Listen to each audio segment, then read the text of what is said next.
Good morning. Hello. Welcome to the 2021 AIA Austin Design Excellence Conference and our keynote session, Creating a Culture of Justice, Equity, and Diversity in Your Architectural Practice. I'm Steffi Motal, AIA Austin President, and I am thrilled to welcome our honored speaker, Gabrielle Bullock, FAIA, as well as all of you to the first day of this wonderful conference. I want to thank our keynote sponsors, Anderson Windows, for their support of the conference and their continuous support of everything we do at AIA Austin. Let's watch a short video about this great company and their products.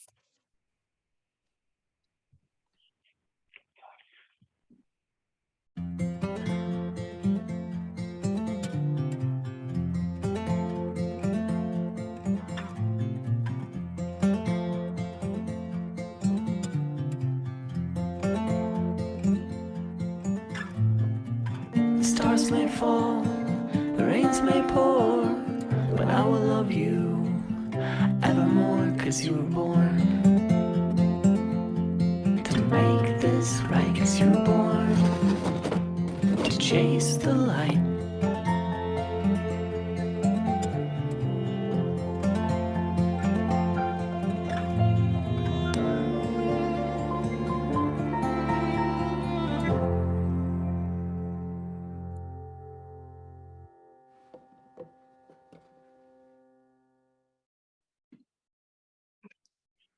Wonderful. I love that video. And now please welcome Allison Meyer and Nino Gonzalez from Anderson Windows. Thank you, Steffi. As you said, my name is Allison Meyer. I'm the Market Development Manager here in Austin, and we'll be here the rest of the week. So if you all have any questions or want to reach out with for some more information, feel free to do that during the breakout. And my name is Nino Gonzalez. I represent Anderson's commercial division and business development. My job is to work with architects to achieve using best quality products with practical budgets. I can do that by providing preliminary budget numbers, VE ideas, any type of product analysis. So I'm here at your disposal, and we'll be here, like Allison said, all day. Wonderful. Thank you again so much, Allison and Nino and Anderson Windows. And now for our speaker. We are incredibly honored to have Gabrielle Bullock, FAIA, with us here today.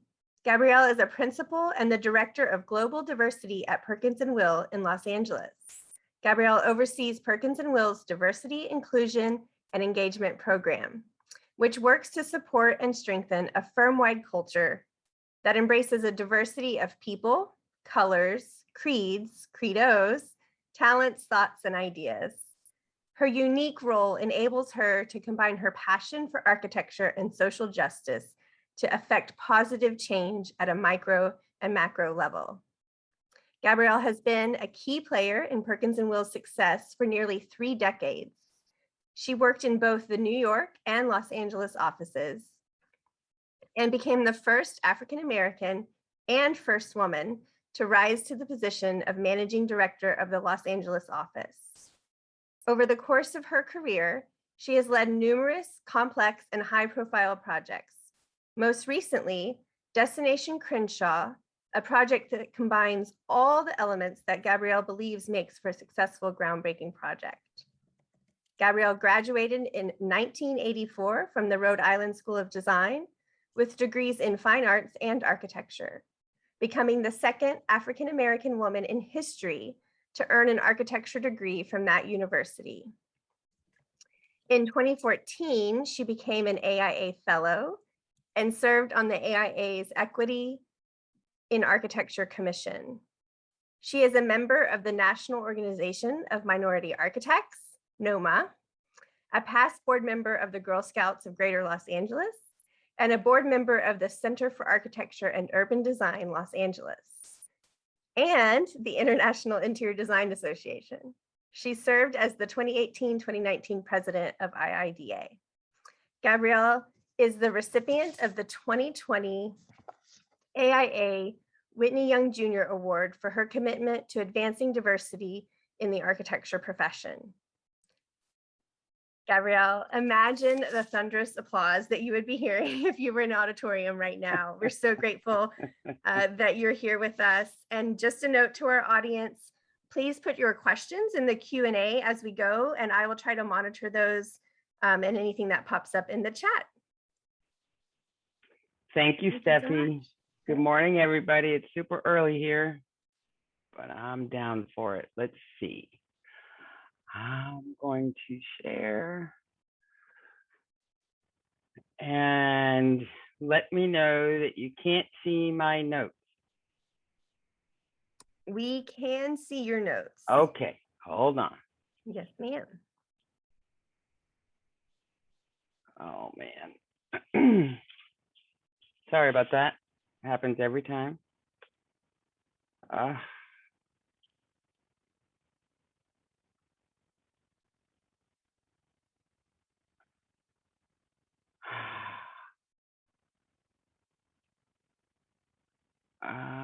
Okay. That's perfect. I think if you just click the from the beginning, should be good there. Do you see notes? No, hit it one more time. It didn't go full screen for us. Okay. You don't see full screen? No, we're still seeing your slide deck down the left-hand side. Okay. So if you hit that from the beginning again, hopefully it'll.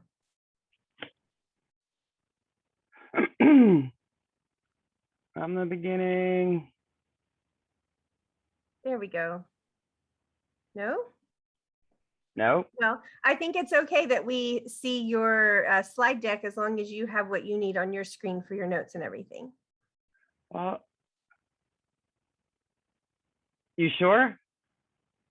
Sure. Okay, I'm sorry, guys. I don't want to take up much time fixing this Yeah. technology. This content is way more important than the technical aspects. So. Okay. Good morning, everybody. So we are facing a convergence of crises, as we all know, amid a pandemic that has disproportionately affected Black, Brown, and poor communities, and one of the largest racial reckonings since the Civil Rights Movement. We've seen issues of public health, economic disparity, climate concerns, and social justice all come to a head. And so for those of us in the architecture and design profession, these events provide an opportunity, and I say responsibility, for a reset. And we can no longer ignore that our profession has been slow to address issues of diversity and inclusion. It's now or never. I use my story and my journey to demonstrate this sense of urgency to change the faces of design and how we design and practice. So I got to start at the beginning. So I'm from New York, grew up in the Bronx. I went to the High School of Music and Art, which is very diverse and a community of creativity and inclusion. I had a sense of belonging. I was born in Harlem, raised by a strong, supportive family of women. But at age 12, I realized and had a visceral reaction to public housing and how it was not humane and didn't foster a positive impact on communities of color. So I wanted to become an architect to change how my people lived, believing that everybody deserved a beautiful place to live. Okay, somebody asked for control. You got it. I was never exposed to other Black architects like Paul Williams or Norma Sklaric. Nonetheless, I went to RISD, and as you heard, I was #2 in the history of the school at that time. It was a difficult transition coming from an inclusive and diverse community in New York to a school and a city that really did not embrace diversity and inclusion at that time. I didn't see me. I didn't understand the lingo. Nonetheless, I was going to be an architect. But combating the issues of the only one in the room that frequently women, people of color, LGBTQ, all at some point experienced this phenomenon. I chose to embrace my difference. And while not everybody can do that easily, and it's a struggle, it is a thing and it's real.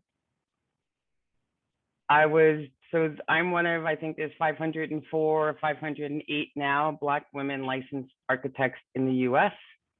And while it's not been a deterrent or significant obstacle, being a very small group, it has shaped my perspective and goals. The work that I do after RISD, I really wanted to focus on low-income housing, affordable housing, and I did that for a couple of years until, in a bad recession, all those firms went belly up. So I found Perkins and Will. At the time, it was Rousseau and Sonder, a healthcare firm. Whatever I did, it had to have purpose. Wherever I worked, it had to be a purpose-driven organization. So this led me to designing for healthcare and eventually to the work I do today. Whether it was a large healthcare project at UCLA, a small beautification project of a outpatient healthcare facility, to a really large first co-ed university in Saudi Arabia, to a neurosciences trauma center in Jeddah, to a children's hospital also in Jeddah. Gabrielle, I'm going to stop you for just a second so we can fix your display. We are seeing your notes. Oh, okay. Let me see if I can, I'll do it. That's perfect if you can do it that way. But now okay, cool. Thank you. Okay, much better. Now I can't see my notes, but that's okay. So from large healthcare and university projects in Saudi Arabia to a really small camp in Los Angeles for the Girl Scouts, all based on, socially driven projects, to a healthy food grocer prototype in South Los Angeles. And for those of you that don't know, South Los Angeles is a largely Black and Hispanic community, and it's a really large food desert. I don't remember the number of fast food restaurants, but very few healthy foods for the community.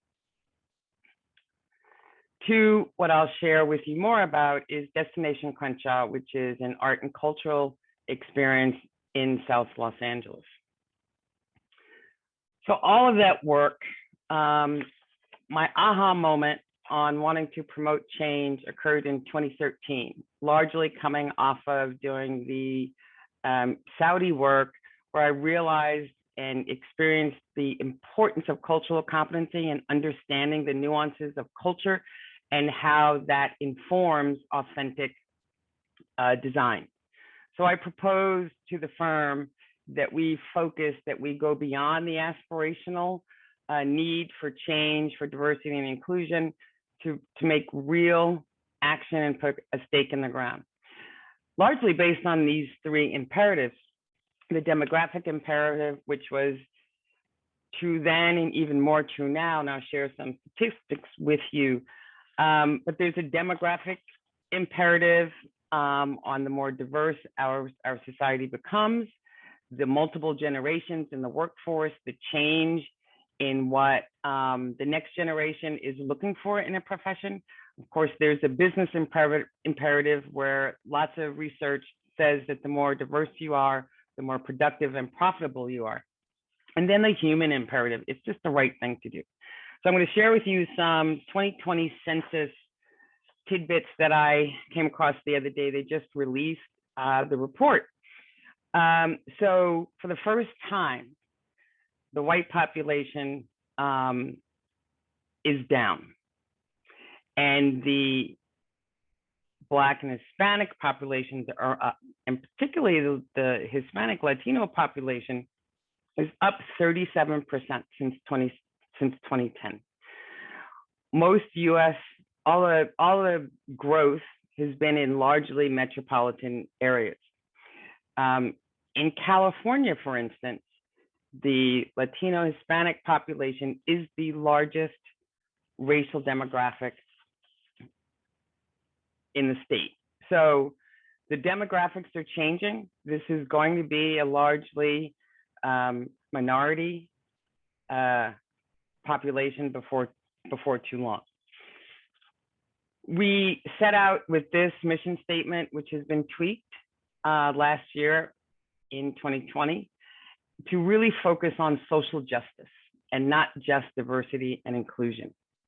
Social justice and equity, and lead with that and create, meaningful change.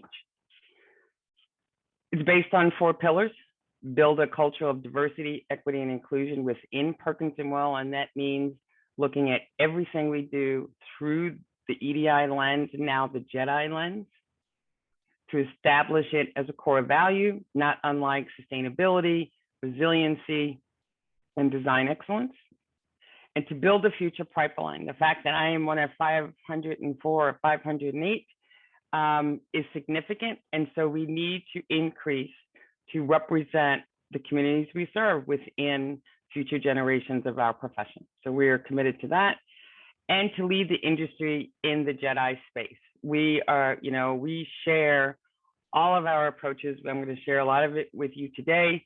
We are trying to help all boats rise and to really impact the profession at large. In 2020, we took a step back and we realized that we really needed to focus on justice and equity along with diversity and inclusion. And you'll know that our JEDI acronym includes engagement. That was from day one, and we think it's really important to really focus on engagement, not just engagement within our firm and our staff, but within the communities and our clients, a real meaningful engagement. And so we are keen on challenging the status quo. Look at every decision we would normally make historically and ask ourselves, is this equitable? Is it going to provide an inclusive environment and approach and authentic result? And, it's now or never. Equity in the community, equity in design. We saw with the pandemic the impact on Black and Brown and marginalized and underrepresented groups. Some folks think that it's, a housing problem or poverty problem, but it really has to do with a lot of what we do as designers and urban planners. The quality of affordable housing, public access to public transportation, access to green space, walkability. So all of these things really spotlighted the impact of how fragile our society is. We look at, and all of what I'm sharing with you, we've explored within our firm, really focused last year and into this year so that everybody understands the concept of oppression, of racism. And so sharing with our folks, what does it mean for the dominant group to have more access than those that are in the less dominant groups? And you can see all of the groups below.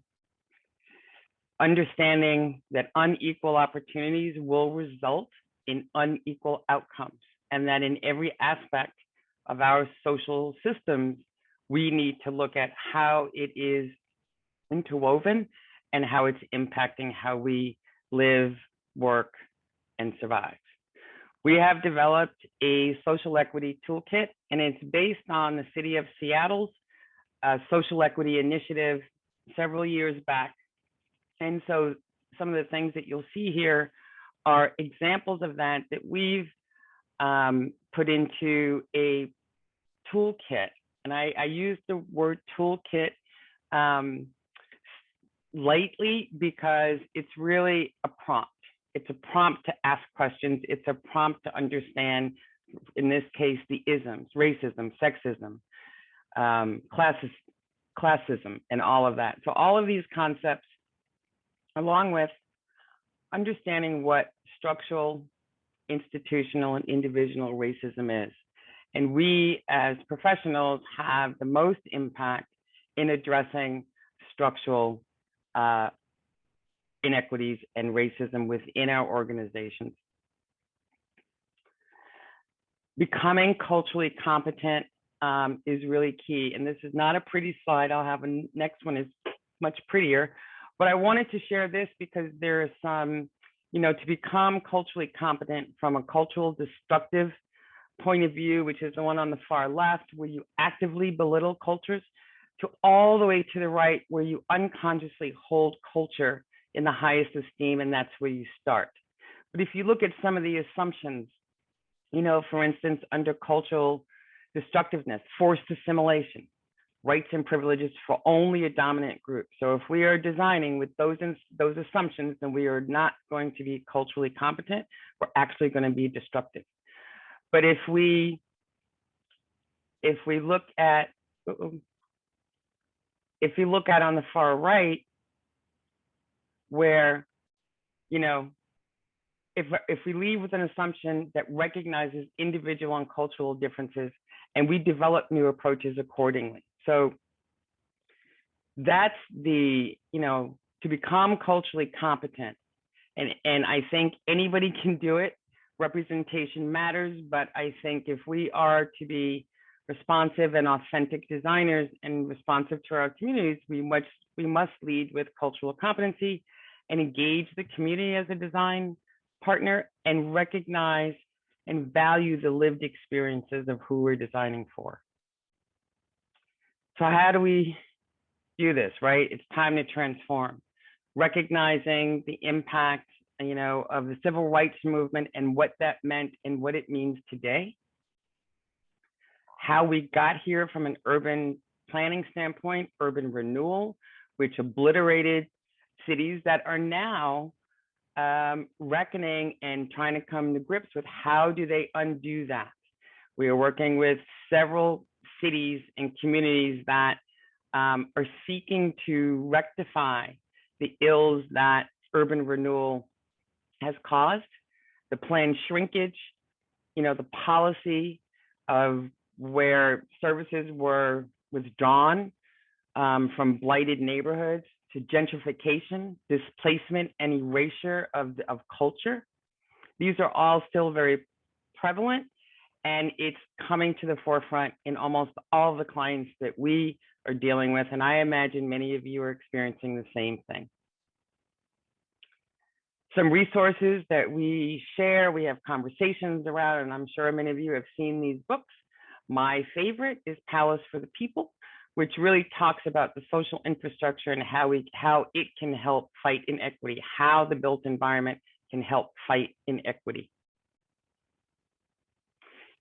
Destination Crenshaw is really a culmination of many of these methodologies, these concepts, and really an approach to put it in practice. So I'm going to walk you through Destination Crenshaw a little bit, and then I'll go into some more meat about the mechanics and the methodology of how we impacted culture at the firm. So Destination Crenshaw is in South Los Angeles in the Crenshaw district, which is the largest Black community west of the Mississippi. The project was spawned by the extension of the metro line, the rail line, from the airport, which is down at the bottom of the slide, to the blue line up at the top. It runs right through the major commercial corridor called Crenshaw Boulevard. The community fought to get the train to be below grade or elevated. They lost that battle. It is at grade, threatening to obliterate the economic viability of the corridor, and and extending to the obliteration of the community. So the vision was to create this art and cultural experience. It's basically an outdoor art museum that would legitimize and celebrate all that this community has contributed worldwide to music, to art, to social justice, all of that. And it's to celebrate its heritage, create a unique experience, catalyze its growth, and leverage assets. I want to make a point that we are not recreating this community. We are not the savior. We are a partner. We are not coming in to create something. That something is already there. So placekeeping, not placemaking. The image on the right, just to show the point of inequity. However many years ago, when the Endeavour space shuttle was moved to the Science Museum in Los Angeles, it came down Crenshaw Boulevard. Crenshaw Boulevard is 3 or 4 lanes on one side and 3 or 4 on the other. So it's quite a large boulevard. They mowed down all of the trees along this boulevard to get the shuttle to the Space Museum. As part of this project, those trees will be replanted, replaced. But so you see how a community is impacted by moves like this, with little to no regard to what it does to the community. Our guiding principles, some key ones: the community has design agency. It's their voices that helped guide and shape this project. We are keen on avoiding cultural erasure. And again, we're partners, not saviors. Perkins and Well was selected not just because of our cultural and civic experience, but because of our people. It was very important to this client, and the client is a not-for-profit, but initially led by the local council district. They specifically wanted all things Black. This project is unapologetically Black, and it's more to the sense of trust and connection, a shorthand, but really trust. And so they did their research and identified the 4 of us as key members of this team. This is our team. So after doing lots of research, when you design authentically, you go back to history, you research how this community became. And through looking at the migration of Black Americans to Los Angeles, and we looked at, there's the giant stargrass to us in the rhizome root system. To us, talks to resilience of a community. And so Bermuda grass, otherwise first known as the giant stargrass, is such a hardy grass. It was used as bedding in the slave ships. If you've not read India Full of Loves, oh my God, I can't remember the name of the book. But I love this. A slum would endure if residents left as quickly as they could. A neighborhood could transform itself if people wanted to stay. It was the investment of time, money, and love that would make the difference. So we use the rhizome, the resilient nature of that root system, and it goes horizontally and spreads out in directions. And so if we overlay that root system on this corridor, and it's a 1.3 mile stretch, and you see from left to right, from 60th Street to Vernon, to Leimert Park, that's basically our site. And we are using modes of interpretation, improvisation first, dreams, and togetherness to organize the experience, from the public art to the landscape, to the architecture, to the storytelling. And so the project is about 10 pocket parks, 8 to 10 large-scale permanent art installations, 50+ murals, and all of the stories are about Black LA narratives. The public art is both 2D and 3D, and there'll be, the 2D will change over time, so it's rotating. All of the artists are from Los Angeles or have some connection to Los Angeles, and many are world-renowned artists. I cannot tell you who they are because it's not been rolled out yet. So you'll see some images, but you won't see the art because it is under wraps for the moment. How do we tie 1.3 miles together so that it seems like a cohesive story? We call it the connective tissue. And you'll see the rhizome Bermuda grass leaf on the left, and that's the motif that we're using for the shade structures. And you'll see in the paving pattern that is meant to mimic the rhizome pattern as it grows. And you'll see it only goes in one direction. It will never go back on itself. So I'm just going to flip through some of the pocket parks that, as I said, will have public art. There's going to be a major monument at one end, a play park, so to speak. At Crenshaw High School, there is a blank wall. We're going to take that and commission local artists to tell a story related to the school and children. And there's an observation park, and this park is across the street from a historic wall, which was created by local artists back in the 70s. It has been maintained all these years by local artists. They have owned it, so we are going to recommission artists to fix it up, reinforce it, at a pocket park up at the top. But this is the sort of cultural artifact that is important to this community, and it speaks to the resilience of this community and the commitment that community members have. At the far end of the 1.3 miles is Sankofa Park, which is the largest park, and it's meant to house large gatherings, celebrations, get-togethers. This will have the largest number of public art pieces in it. And Sankofa is the name of an African bird, and its head can swing around all the way. And so one interpretation is that the bird is like, go back and get what's yours. And so that's sort of how we interpret this park and how we've designed it to really be the culmination. It's elevated, it's the highest thing in the area to say, we got this, this is ours, and we're staying.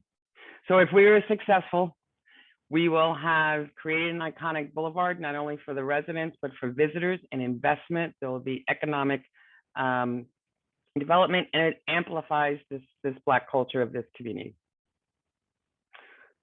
Okay, so now into how we actually incorporated and went about our journey to create JEDI as a core value of our practice. Basically, in philosophy, we don't want it to be an add-on. It is part of our, what we're calling living design philosophy, with key tenets, inclusion being one of them, but that they're all intertwined and are the tenets of our design practice and approach, and even our culture. Our organization is, so I lead it. There is a council of 10 to 12 people, rotating group, diverse, cross-section across the firm, rotating about every 2 years. We partner with HR, we partner with consultants for training, we partner with, each office has a diversity champion who is responsible for leading they're the boots on the ground in their local communities, leading the strategy and efforts around JEDI, and we partner with marketing and public relations. This is a funded program, and anybody who's interested in starting one, I think that's number one. It cannot be do this on your own time.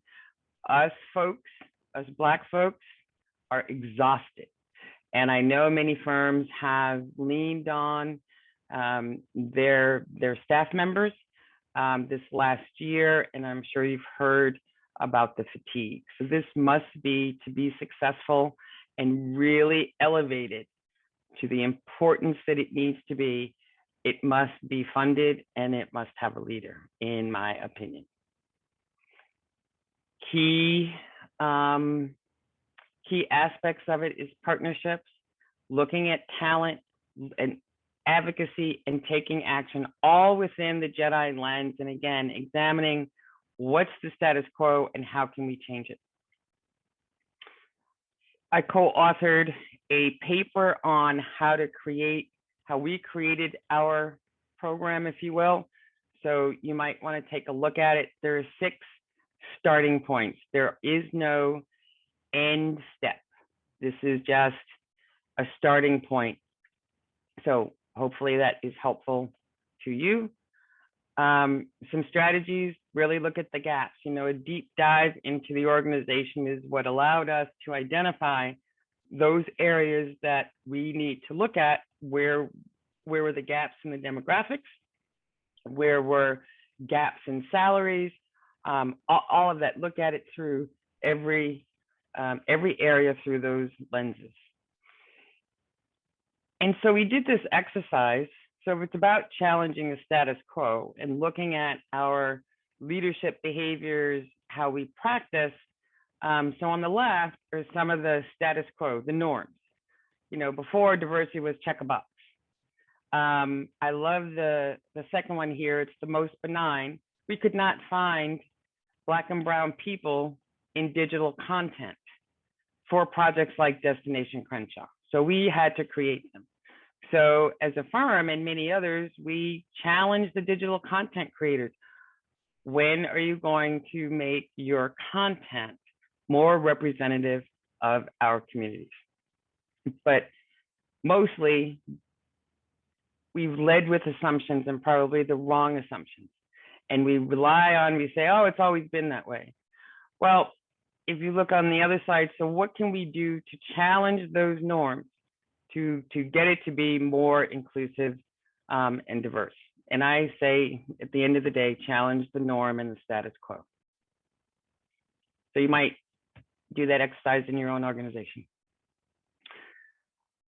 Creating a safe place for people to share has been huge. We were doing it before last year, but in a very significant way last year and continuing today.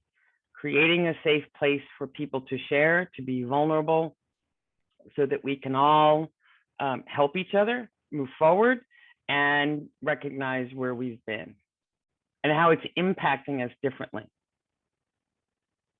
Some more information about our racial equity toolkit, which is within the social equity toolkit, to really understand, have our teams talk about it, understand, and project. What are the outcomes for social equity? How do we engage stakeholders? What's the benefit or burden of focusing on social equity, et cetera? So this, and I can make this available to you. One of the biggest things that we had to discuss as an organization is the difference between equality and equity. Equality means everybody gets the same thing, regardless of where their starting point is. Equity is about leveling the playing field and giving what individuals need to move forward in an equal way, but provided in equitable access, if that makes sense. Understanding the whole collective understanding of social systems. We tend to stay in our lane as architects. And we looked at it and said, well, if we're really talking about sustainability, we have to look at everything around this triangle. Some effective inclusion strategies that is also part of our toolkit that really asks questions and provides considerations on, how to become be a more effective engagement strategy, and not just outreach and not just report back. It really is about engaging to get authentic information to apply to a project. Community as design partner, I can't stress this enough. These are images of Destination Crenshaw's planning process, and the community is still involved today. We have just started construction. They are part of our team and will be to the end. So how did we do? We started this 8 years ago. We have done a lot of what we set out to do, outreach. We did a pay equity analysis. We have achieved gender balance. We have things like affinity groups, et cetera.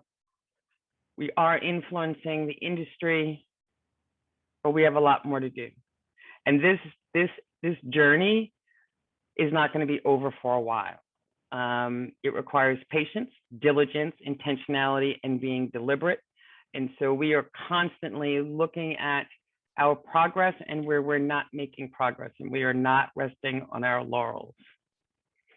It's going well though.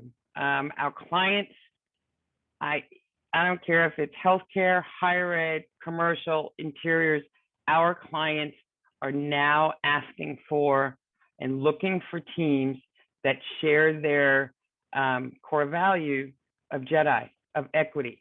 Their constituents are demanding it of them. And so it is, if nothing else leads us here to transformation, it'll be our clients. We have emerging voices. It's not just mine. This has become over 8 years something that each studio and the firm at large has been able to lead on their own in their own communities.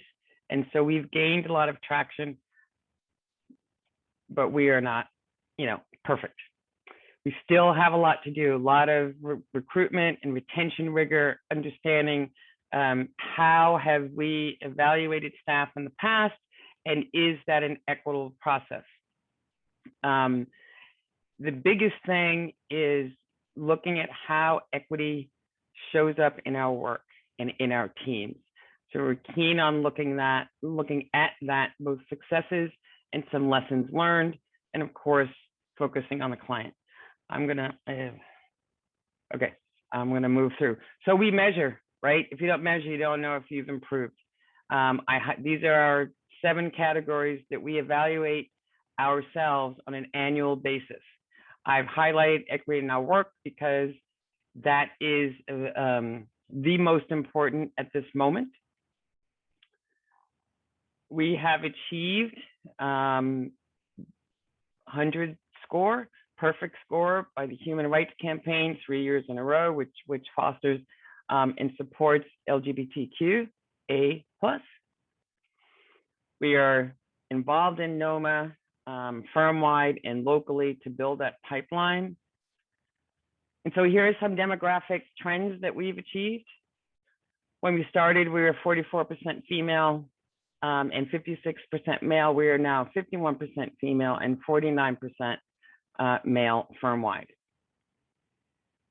Our staff, at its staff level, it is more women than there are men.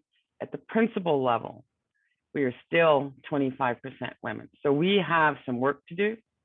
We are transparent about this. Our diversity trend has gone up from 23% to 31%, but you'll see that the last 3 years, it's still at 31%. So as we see this, then we dig deeper and we continue to dig deeper and find out why are we not increasing. And so we build all of that into our strategy. This is how the diversity shakes out at all the staff all the way up to principal level. You'll see that our staff level is quite diverse. And that is the trend that we are seeing. And so if we pay attention and do everything we say we want to do, that the inner ring, which is the principal's ring, in due time will be as diverse as the outer ring. So really, it's creating a new baseline for equity and really walking the walk, getting equity into the design process and practice, and lead with our clients. Be the JEDI influencers. And in closing, I just want to have a couple of key points I want to make. This is not just a Black and brown issue. It's all of our issues and requires all of us to be a part of the solution. Use your voice, use your seat at the table. And for those of you who are looking for permission, white men, white women, you got it. You are allowed to speak. We need you to speak. And we're counting on it. I think solidarity is important And that means everybody standing together and moving towards the same thing. Create spaces for people to be comfortable sharing.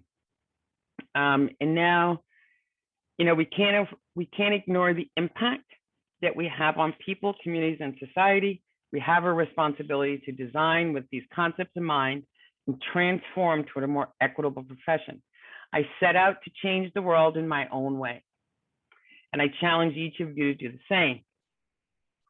What will you do with your seat at the table? Thank you. Thank you so much, Gabrielle. Thank you, everyone, for attending. And of course, thank you so much to our sponsor of this keynote session, Anderson Windows. We have a few minutes for a Q&A, but in case I lose any of you between now and then, I would like to remind you to please visit our sponsors and our expo area within the Socio Conference platform and go to the event game where you could win up to a $50 Visa gift card. And of course, enjoy the rest of this wonderful conference. So with that, let's turn it over to questions. I did see a few come in. The cultural competency chart was requested by Sarah, and that link has been shared in the chat. So if anyone else had that same request, please go to the chat and make sure you get a copy of that. Sarah also asked, and this was earlier in your presentation, so she may have gotten her question answered, but I'll give you a second to elaborate if you would like on how this effort has affected your recruitment and retainment of talent and staff. I saw it was on your list. So maybe you want to say a few more things about that. It has improved our recruitment. We are very public about what our aspirations are and our goals are. So many times, recent graduates, emerging professionals, whoever, see themselves in us. And if you can see yourself, then you can be, right? And I hear more and more that folks are coming to Perkins & Will and firms like Perkins & Will who are focusing on this, that they can be themselves, they're welcome, and there's a path. Retention, I think, is going to get tricky because this is the focus of almost every firm in this country. And so folks are going to go to the firm that, will serve them best. It is an employee market. I forget how they put it on the news yesterday, but folks move around and folks want to bring their whole selves to work. So I think we're on a good path, but we cannot just rely on what we said we were going to do. We have to keep reiterating it and continuing to massage our career development approach. Great. There's a few more questions coming in. Someone was asking how that social equity toolkit might apply better to small firms. Do you have any insights for us on that? Yeah, the toolkit is about asking questions. So anybody can use it, small firm, large firm. It's really prompts, and a lot of those charts in there, the engagement strategies, I think, is one of the key ones. So if you're working in a community, what questions should you ask? How should you design your engagement process, right? So they're prompts to challenge how we would normally or historically approach a project. So they're thoughts and prompts. So I would say yes. And I think that if whoever wants to research Seattle's program, the city of Seattle, or our program too. So it's scalable because it's an attitude, it's a behavior. And I think one of the recommendations in there, depending on the project, is engage and partner with local consultants, local architects, local community members who are familiar with and connected to the community. Great. Absolutely. Any insights on how to improve the path to principal in terms of how that would help with? Yeah, so we were just talking about that yesterday. you know, for a firm like Perkins and Will, people stay here a long time. We are not terribly good with succession planning. And so I think we have to look at how to make room at that level. And it means perhaps not using the age old, well, they didn't pay their dues, or how long have they been here, and blah, blah, blah, but accelerate the path and perhaps not make it onerous. Mhm. So, but it is something that we're thinking about, because we know that folks don't leave Perkins and Will. And I mean, I've been there 30 years. They're probably going to take away my principal title and make it somebody else. But that's okay. So I think it's finding creative ways to keep people at the senior level important, but make room at that table. We have our design board is now completely revamped. And so it is the most diverse it's ever been. So it's looking at those things and acknowledging and being transparent. Great. Another question here, and I don't know if you can speak specifically to this or not, but NOMA Central Texas recently participated in the Project Pipeline Initiative. And do you have any insights on opportunities to get involved with that you can share? You know, I would imagine if you contact your local NOMA, they will have something for you to do. It is, and I would suggest getting involved in the national conference, which is in October. NOMA has grown quite a bit. It's gotten a lot of interest and attention, which is long overdue. And it is probably one of the largest bodies of architects and designers of color to network with, to get insight, to partner with. So I would say contact your local and then attend the conference. And for those of you who may not have realized, the NOMA Central Texas chapter has really gotten active this year. They have a great board. Many of them are AIA members and board members as well. So I would second that admonition to get involved. And I know Kristen and Sophia, many of them can help you out. So just reach out to the AIA Austin staff and we can put you in touch. Okay, I am looking back at the chat and the Q&A. I don't see any more questions, but there are many words of thank you and appreciation for your work and your presentation this morning, which I would of course like to echo. So thank you so much for getting up early and joining us, and for sharing all of your insights with our membership. We really appreciate. Thank you very much. Yes, thank you. All right. Y'all have a good day now. Thanks, you too. I'm going back to sleep. And Bye. everyone enjoy the conference. Bye-bye. Bye.